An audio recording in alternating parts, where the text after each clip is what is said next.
एक बार कुशध्वज नाम के एक राजा थे। वह अत्यंत ज्ञानी थे, इसलिए उन्हें देवगुरु बृहस्पति की पुत्री की भी उपाधि प्राप्त थी। उनकी एक पुत्री थी। जब उसका जन्म हुआ तब वह रोने के स्थान पर वेदों की महिमा गाने लगी, जिससे प्रसन्न होकर उसके माता पिता ने उस कन्या का नाम वेदवती रखा। वेदवती भगवान विष्णु को बहुत मानती थी। एक बार वेदवती तप करने बैठी थी। उसे तप करते करते 3 दिवस पूरे हुए। वह भूखी प्यासी थी। उसके पिता कुशध्वज ने जब यह देखा तो वह चिंतित हो उठे। उन्होंने वेदवती की तपस्या भंग करने का निश्चय किया। तभी वातावरण में नारायण नारायण नाम की ध्वनि उत्पन्न हुई। वह ध्वनि देव ऋषि नारद की थी। देव ऋषि प्रकट हुए और उन्होंने राजा को वेदवती की तपस्या भंग करने से मना किया और कहा कि आप ऐसा न करिए, क्योंकि वेदवती इस समय भगवान विष्णु को तप करने में लीन है। इस वक्त वेदवती को उठाना बिल्कुल एक शिशु से उसकी माँ छीनने के जैसा है। इसलिए हमारा निवेदन है कि वेदवती को उसकी साधना से न उठाए। यह बात सुनकर कुशध्वज रुक गए और वो वहाँ से चले गए। कुशध्वज अपनी पुत्री के विषय में चिंतित थे, क्योंकि वेदवती का स्वभाव बिल्कुल शक्तिमय था और वह अपने तप में अधिक लीन रहती थी। कुशध्वज को यह चिंता थी कि वेदवती का विवाह कैसे होगा, कौन करेगा वेदवती से विवाह, वेदवती की संतान होगी भी या नहीं, कौन पुरुष वेदवती को अपनी अर्धांगिनी के रूप में स्वीकार करेगा, क्या वेदवती आजीवन अविवाहित रहेगी।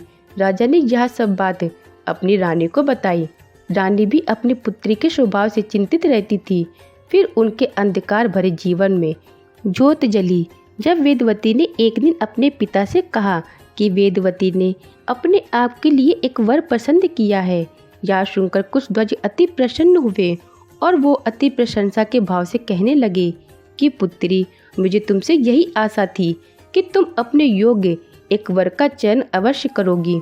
मुझे पूर्ण विश्वास है कि तुमने जिस वर को चुना होगा वह वर निसंदेह अति मनमोहक व अति ज्ञानी होगा, परंतु उस वर का नाम व पता तो बताओ, ताकि हम उसके वेद के पास जाकर तुम्हारे विवाह का प्रस्ताव रख सकें। यह सुनकर वेदवती ने अपने पिता से कहा कि वह वर अत्यंत मनमोहक और ज्ञानी है। उसका नाम श्री विष्णु है और वह वैकुंठ में रहते हैं। यह सुनकर कुशध्वज चिंतित हो उठे। उन्हें ऐसा लग रहा था कि जैसे उनके पैरों तले जमीन खिसक गई हो। वह कभी शांत होते तो कभी अपनी पुत्री को निहारते। काफी देर तक कोई वार्तालाप नहीं हुआ।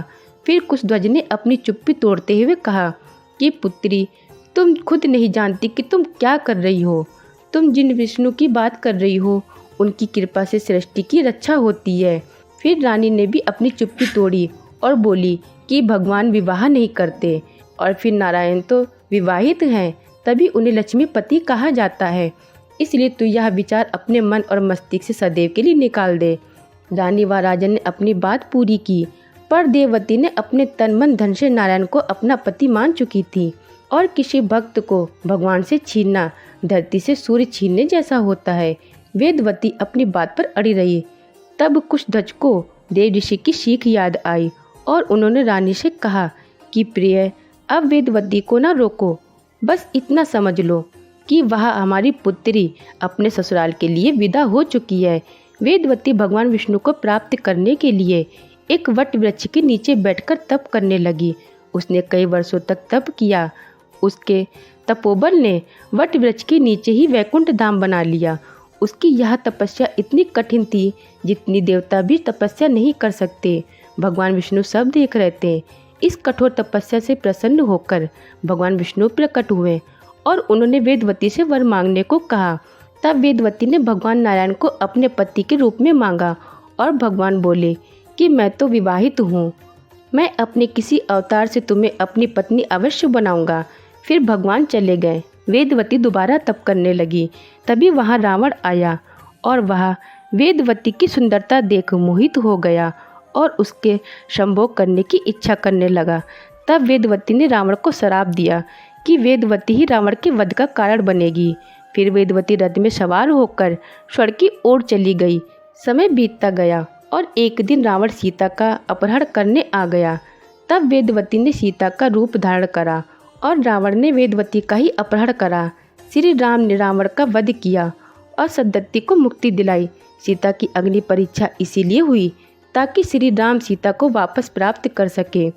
जब अग्नि परीक्षा समाप्त हुई तब सीता ने श्री राम से कहा कि वेदवती ने बहुत दुख सहे हैं, इसलिए आप वेदवती को अपनी पत्नी बनाएं। तब श्री राम ने ऐसा ही किया। तो भक्तों, आपको यह कथा कैसी लगी कमेंट में ज़रूर बताएं।